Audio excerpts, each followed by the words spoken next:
Hello বন্ধুরা, আমি শিল্পা। আজ আমি আবার তোমাদের জন্য লাস্ট এবং শেষ এপিসোড নিয়ে হাজির হয়েছি। তো বন্ধুরা, যারা এখনও পর্যন্ত আমার আগেকার ভিডিও দেখোনি তারা প্লিজ আমার আগেকার ভিডিও দেখো, নইলে তোমরা এই ভিডিওর কিছুই বুঝতে পারবে না। তো বেশি কথা না বাড়িয়ে চলো গল্প স্টার্ট করা যাক। তো এর আগের এপিসোডে আমরা দেখেছিলাম যে ওর বাবা ওকে থামায় আর বলে যে তোমার মা আমেরিকায় আছে, তাই আমি তোমাকে ওখানে যেতে বলছি, কারণ আমি তোমাকে প্রমিস করেছিলাম। যেটা শুনে ইউনিং কিছুই বলে না আর কাঁদতে থাকে। পরের দিন স্কুলে ইউনিং সিঁড়িতেই বসে থাকে।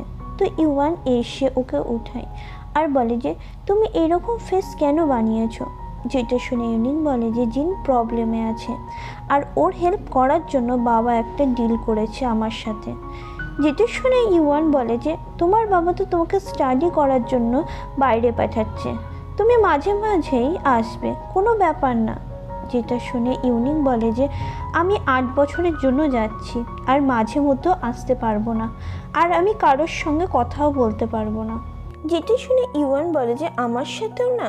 তো ইউনিং হ্যাঁ বলে দেয়। তো ইউয়ান রাগ দেখায় আর বলে যে তোমার যাওয়ার দরকার নেই। তো ইউনিং বলে যে তাহলে আমি কি করব? জিনের বাড়ি বিক্রি হয়ে যাবে, তো ও কোথায় থাকবে? আমার কাছে মাত্র 1 মাসই বাকি আছে। আর ও কাঁদতে কাঁদতে বলে যে আমি এবার কি করব? তো ইউয়ান আবার রাগ দেখায়।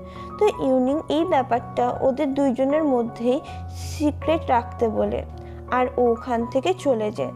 আমরা আবার প্রেজেন্টে দেখি যেখানে জিন ওর মায়ের সাথেই থাকে। তো ওর মা বলে যে আমাকে তোমার ক্লাসমেট ইউনিংকে থ্যাংক ইউ বলা উচিত, কারণ ও ওই টাইমে যদি না হেল্প করতা তাহলে তো। জিন বলে যে এই ব্যাপারটা অনেক বছরে হয়ে গেছে, এটা মনে রেখে লাভ নেই। প্রেজেন্টে দেখি যে জিন ইউনিংকে ওর বাড়ি বাঁচানোর জন্য থ্যাংক ইউ বলে। তো ইউনিং বলে যে আমি শুধুমাত্র আমার ফ্রেন্ডকে বাঁচিয়েছি, আর ওকে দেখতেই থাকে। তারপর জিন ইউনিংকে বলে যে তুমি আমাকে এইভাবে কেন দেখছো। যেটা শুনে ইউনিং বলে যে আমি যদি তোমাকে ফিউচারে না দেখতে পাই তাহলে। তো জিন বলে যে ওই টাইমে তুমি বুক রিড করবে।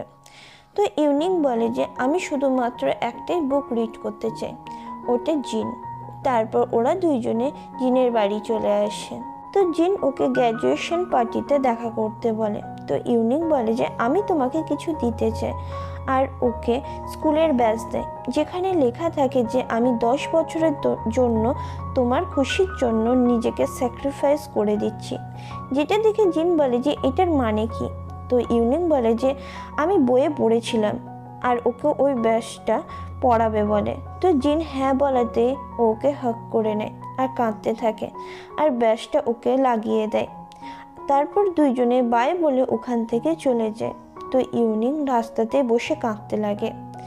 আজ গ্র্যাজুয়েশন দিন ছিল, সবাই ছবি তুলছিল। এদিকে ইউনিং ওখানে থাকে না। তো জিন ওর ফ্রেন্ডকে জিজ্ঞাসা করে যে তুমি কি ইউনিংকে কোথাও দেখেছো? তো ওরা না বলে ওখান থেকে চলে যায়। তারপর জিন ওকে কল করে, তখনই ওখানে বাইচি আসে। বাইচি বলে যে ও নিশ্চয়ই রাস্তাতে আছে, ও চলে আসবে আর ছবি তোলার জন্য বলে। এদিকে ইউয়ানও ওখানে আসে। তো জিন বলে যে তুমি কি ইউনিংকে দেখেছো? যেটা শুনে ইউয়ান বলে যে আমি জানি না। তো বাইচি বলে যে এর চোখ পরিষ্কার দেখা যাচ্ছে যে ও মিথ্যে কথা বলছে, ও জানে ইউনিং কোথায় আছে। এদিকে জিন অনেকবার রিকোয়েস্ট করার পর ইউয়ান বলে দেয় যে ও আজ আমেরিকায় যাচ্ছে আর এখানে আসবে না।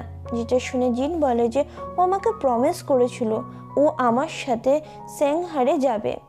আমরা আবার প্রেজেন্টে দেখি যেখানে জিন ওর অফিসে কাজ করছিল। তখনই ওর মা ওকে কল করে আর ওকে এই শুক্রবারে ডেটে যাওয়ার জন্য বলে। যেটা শুনে তো জিন না বলে দেয়। ওর মা বলে যে তুমি যদি না যাও তো তুমি পরে পস্তাবে, কারণ এই ছেলেটা খুব রিচ হলো, ইউএস থেকে এসেছে, আর তোমার ক্লাসমেট হলো, আর খুব হ্যান্ডসাম। যেটা শুনে তো ওর নাম জিজ্ঞাসা করে। তো ওর মা বলে যে তুমি নিজে গিয়ে দেখে নেবে, আর ফোনটা রেখে দেয়। এদিকে জিন ইউনিংয়ের ব্যাচটা দেখে আর ওকে মিস করে। পরের দিনের সিন দেখি যেখানে জিন ওই ডেটে আসে আর এসে ওকে হ্যালো বলে, আর ওখানে আর কেউ না, স্যানি থাকে। এদিকে জিন ওকে দেখে শকড হয়ে যায়। তারপর দুইজনে গল্প করে। তো জিন স্যানকে বলে যে আমি কখনোই ভাবিনি যে তোমার সাথে এইভাবে আমার দেখা হবে। যেটা শুনে স্যান বলে যে এখানে কি অন্য কাউকে হওয়া উচিত ছিল? তো জিন বলে যে না। আর ও বলে যে আমি ওইভাবে বলতে চাইনি। আর বলে যে তুমি ইউএস থেকে কেন চলে এলে? তো স্যান বলে যে আমি সিংহাট থেকে নিজের বিজনেস করব ভেবেছি। আমি ওখানে কিছু টাইমের জন্য গিয়েছিলাম। আর ওকে জিজ্ঞাসা করে যে তুমি কি আমাকে বিয়ে করবে? যেটা শুনে তো জিন শকড হয়ে যায়। তো স্যান বলে যে তুমি এখনও নিশ্চয়ই তোমার পাস্ট ভুলতে পারোনি, তাই এই কারণে তুমি এখনও সিঙ্গেল আছো, না হলে আমি খুব লাকি। এইসব কথা শুনে জিন বলে যে আমি তোমার কাছে টাইম চাই ভাবার জন্য। যেটা শুনে স্যান বলে যে আমি তোমার জন্য ওয়েট করে নেব। অন্যদিকে জিন বাইজিকে কল করে বলে যে আমি ডেটে গেছিলাম আর ওখানে স্যান ছিল আর ও আমাকে বিয়ে করতে চাইছে। যেটা শুনে বাইজি বলে যে স্কুল টাইমে ও আমার ক্রাশ ছিল। এদিকে ইউয়ানও ওখানেই থাকে। তো বাইজি ওকে চুপ করায় আর ও জিনকে বলে যে স্যান তোমার জন্য পারফেক্ট, তুমি ইউনিংকে ভুলে আগিয়ে যাওয়া উচিত। অন্যদিকে ইউয়ানও এই সব কথাগুলো শুনে আর কিছু ভাবে। অন্যদিকে ইউনিং বাড়িতেই থাকে। আমরা আগের কিছু ঘটনা দেখি যে ওই ক্যাপ পরে থাকা ছেলেটা ইউনিংই ছিল আর ওকে লুকিয়ে লুকিয়ে দেখা। ও জিনকে মিস করে তখনই ওর ফোনে ইওয়ানের কল আসে আর বলে যে এখনো জিন তোমাকেই ভুলিনি, তোমাকে এবার জিনের সামনে আসতে হবে, নইলে ও কিন্তু অন্য কাউকে বিয়ে করে নেবে। ও তোমার সাথে থাকতে চায়, তাই যা করার তোমাকে তাড়াতাড়ি করতে হবে। অন্যদিকে জিন ও ফিরে এসে ইউনিংকে মিস করে আর ভাবে যে 10 বছর হয়ে গেল, আমার তোমাকে ভুলে যাওয়া উচিত। আর ও স্কুলে এসে ও সব কথাগুলোই মনে করে। তারপর ও ওই হার্টটাকেও দেখে যেটা ইউনিংয়ে বানিয়েছিল আর ওটা দেখে ভাবে যে আমাকে এগিয়ে যাওয়া উচিত। গুড বাই ইউনিং। তখনই ইউনিং ওখানে চলে আসে আর ও জিনকে বলে যে তুমি কি এখনো চকলেট পছন্দ করো? তো জিন ওকে দেখে স্মাইল করে, তারপর ওকে হ্যাঁ বলে দেয়।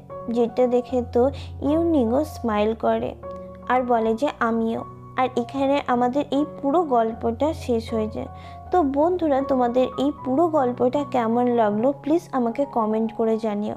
আর আমি আবার তোমাদের জন্য নতুন গল্প নিয়ে হাজির হব। এখনকার জন্য বাই।